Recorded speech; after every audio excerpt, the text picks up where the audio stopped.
This should be alarming, but most people aren't going to talk about this. This should be concerning, but the mainstream media, they'll choose to ignore it. The media, along with Adam Silver, better known here on the channel as Alice, they will pretend like what happened Thursday night never happened. I have a love-hate relationship with the NBA. Growing up in the 90s, my Saints were atrocious. They weren't unwatchable like they are today, but going into every season in the 90s, you expected the Saints not to make the playoffs. Hell, most years, you expected the Saints not to win a single game. Because the Saints were so miserable and there wasn't another professional team in New Orleans, the Orlando Magic became my NBA team. They had just drafted Shaq a year or two later. They signed Horace Grant, drafted Penny Hardaway. They had Nick Anderson. The Magic were stacked. If the organization wasn't so young and inexperienced and they knew how to properly treat a superstar player in the NBA, Shaq would have stayed in Orlando and won all those titles there. Throughout my lifetime, the NFL and the NBA have always battled back and forth as to which league was my favorite. Lately, I have lost some of my interest in the NFL because the Saints refuse to fire the prepubescent boy they call pretend coach Denise. And for the past couple of years, the quality of play at the quarterback position, it's been in serious decline in the NFL. Now, Roger Goodell and the NFL front office, they can't do anything about that. They can't do anything to fix those problems. Unlike the NBA, the NFL doesn't have a habit of getting in their own way. Sure, they make bad decisions like choosing to have two national anthems at the Super Bowl. They grease the woke wiener by turning Super Bowl week into Pride Week. But those decisions don't affect the product on the field. For years now, I have been saying that Alice Silver is the worst commissioner in sports. A couple of years ago, Rob Manfred tried to take Alice's tiara. Robbie tried to become the worst commissioner. Well, KC, who in the hell's Rob Manfred? My bad. I mean, there's no reason for you to be familiar with Rob Manfred. He is the commissioner in Major League Baseball. You know, Major League Baseball, America's former pastime, the painfully boring league that no one gives a shit about. Robbie, he tried to steal the tiara from Alice, but Alice's grip is strong. He is holding on to that title of worst commissioner in sports. David Stern handed Adam Silver the golden goose, and in the span of about 10 years, Alice has turned the NBA into a golden nugget. This league has so much potential. NBA's filled with young talent. Most of the star players have good character. There's never been more offensive skill in the NBA than what we see today. Problem is, most people think the NBA is unwatchable. And to be honest with you, it's hard to argue against that point. If my Pelicans weren't mid-tier contenders in the Western Conference, I probably wouldn't be following the NBA as closely as I do, at least during the regular season. The problems in this league are so obvious. Everyone talks about it. Fans, players, coaches, broadcasters calling the games. But for some unknown reason, Alice Silver refuses. He refuses to do anything about it. Because the current product is exactly what Adam Silver wants it to be. Thursday night was an unexpected test for the NBA. Now that the NFL regular season is over, the NBA can resume their weekly doubleheaders Thursday nights on TNT. During football season, Alice asked TNT to move NBA games to Tuesday so they face less competition. On paper, the NBA delivered a pair of great matchups Thursday night on TNT. Early game was Celtics Heat. Late game, Kings Warriors. Celtics are a legacy team. The Kings have a pair of young star players. And the Warriors, they have been the biggest draw in the NBA for the past 10 or so years. Both games delivered 1.3 million viewers to TNT. Not bad, right? I wouldn't call it great. You'd like to see that number closer to 2 million, but the Heat aren't really a high-profile team nationally, and most people on the East Coast, they're not staying up until midnight to watch Draymond Green put his hands all over some other dude. Normally, when the NBA is on national television, at least during the week, they deliver the largest audience in sports. Thursday night, the NBA lost their top spot. The league was easily beaten by college basketball, which delivered 1.6 million viewers on ESPN. Now, you might be thinking, Casey, what's the big deal? College basketball's beaten the NBA before. And you're right, that's true. There are times throughout the season where big matchups in college basketball, like Duke, North Carolina, will easily beat the NBA in the ratings. In my opinion, that should never happen. The NBA is the only league where college has the ability to outperform the professionals on television. Doesn't happen in the NFL. How often do you see college football drawing higher ratings than the NFL? Doesn't happen in hockey, doesn't happen in soccer, damn sure doesn't happen in baseball. I mean, people aren't watching professional baseball. Why in the hell would they waste their time watching amateurs? We only see this happen in basketball. To make matters worse, there aren't even any stars in college basketball. Basketball has always been a sport that is heavily reliant on star power. I'd be willing to bet most people couldn't name the top 3 players right now in college basketball. Hell, some couldn't even name a single player right now in college basketball. NBA is full of star power. There is no reason they should be competing with college basketball in the ratings. But Thursday night, the NBA wasn't competing with college basketball. They weren't beaten by college basketball. The NBA wasn't beaten by the teams that you will see playing in a couple of months during the real March Madness. Thursday night, the NBA was handily beaten by women's college basketball. How in the hell does that happen?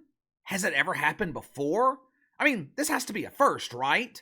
I know Adam Silver is a proud deacon at Woke United Methodist. I know those pesky deacons love a first, but I didn't think their love of first went this deep. This is absolutely embarrassing for the NBA. Well, this should be embarrassing for the NBA, but it's not. Why? Because for some reason, the mainstream media, they're not covering this story. Well, that's rather strange. The media loves to brag about women's college basketball. Over the last couple of months, my news feed has been littered with articles talking about the great ratings in women's college basketball. These professional basketball players are amazing! They are receiving the exposure they deserve. Too bad they have to graduate and enter the WNBA, where we will never hear from them again. When I looked up ratings for women's college basketball, I hardly saw any coverage of this record-breaking performance by the women of LSU and South Carolina. Credit to Woke Illustrated. They actually covered the women beating the NBA. Now, I would imagine this was a mistake. If I remember correctly, Woke Illustrated fired all their editors and writers. This article was probably written by AI. Since all their editors are fired, there was no one to stop the truth from being published. But outside of Woke Illustrated, I couldn't find another article talking about women's college basketball beating the NBA in the ratings. Nothing from Nancy Armour at USA Today. Nothing from the Star Trek virgin Mike Freeman. I guess he's still busy playing with his vibrating lightsaber that he got from St. Nick for Christmas. Nikki Haley? She definitely has Mike Freeman's vote. Why though? Why? Why is the mainstream media ignoring this story? Now, I can only speculate. I've never worked in the media, but maybe it's the same reason they refused to cover the NBA's record low ratings in 2020. Maybe it's the same reason they pretended ratings for the NBA Finals have bounced back the last 3 years. The media rarely provides negative coverage of the NBA. Translation? The media rarely provides truthful coverage of the NBA, at least in terms of television ratings. Now, there's a variety of reasons that most Americans have lost interest in the NBA and stopped watching altogether. It's no secret Adam Silver allowing LeBron James to infect the league with the woke fungus during the summer of 2020 did irreparable damage to the league. The NBA has never recovered from it. Word of advice to anyone watching who owns their own business: if you want to stay in business, not a good idea to accuse the overwhelming majority of your customers of being racist. There's been this perception that once LeBron James retires, if that ever happens, but once he retires, the people turned off by accusations of mythical racism would just magically come back to the NBA. I don't think that's going to happen. Unless a transcendent star emerges, those viewers are lost forever. Believe it or not, I don't think we can blame the woke fungus for the NBA's current struggles. To his credit, Adam Silver promised to eradicate the woke fungus. Now, I wouldn't say it's been completely eradicated, but the NBA isn't nearly as political as it was during the summer of 2020 and the years prior to that. I believe there's two reasons that the NBA is struggling to draw an audience on television. Number one, this league is at war with its own fan base. In the past 3 years, how many times have we seen NBA players and coaches in confrontations with their own fans? A couple of months ago, Greg Popovich interrupted a live game to lecture his own fans because they were booing Kawhi Leonard. You can't boo him! Think about his feelings! Booing is hateful and disgusting! Steve Kerr lectures NBA fans on gun control and the importance of defunding the police. Did that criminal just steal your purse? Don't call him a criminal. He's simply a victim of his circumstances. And don't call the police. Call social worker Shanice. She won't recover your belongings, but she will get the victim the counseling he needs. Next time, he will steal a purse from Gucci instead of Lucy. How many times have we seen NBA players get fans kicked out of the arena? Hell, it just happened this week with Luka Doncic. This league engages in a constant battle with the people responsible for paying their salaries. And reason number two, Alice Silver has removed all physicality from the NBA. The officiating in this league is the worst in sports, and it ain't even close. I'm a diehard fan of the NBA, and it's hard for me to watch it sometimes. The Pelicans play 3, sometimes 4 games every week. Half those games, I am pissed off while I'm watching it. And it's not a good pissed off. This is more like a get off my TV pissed off. Incompetent officiating is destroying the NBA, makes the game impossible to enjoy. Can't tell you how many times this season where I have been watching the NBA and there's a 5 to 6 minute stretch where a foul is called on every possession. Completely destroys the rhythm of the game. No one wants to watch a fucking free throw shooting contest. And if I feel this way as a diehard fan, imagine how the casual fan feels. Imagine how the person feels who watches the NBA once a week, once every 2 weeks, once a month. Getting beaten in the ratings by women's college basketball, this should be a wake-up call for the NBA. But it's not. It won't be. Nothing's going to change. The problems in this league, they are not going to be resolved when LeBron James retires. It starts at the top. The only way to fix the NBA, you have got to get rid of Adam Silver. But give me your thoughts on this. In what should be an embarrassing moment, the NBA is beaten in the ratings by women's college basketball. Anyone surprised by this? Why do you think this isn't being heavily covered by the media? Those of you who used to watch the NBA but you stopped watching, why did you stop watching?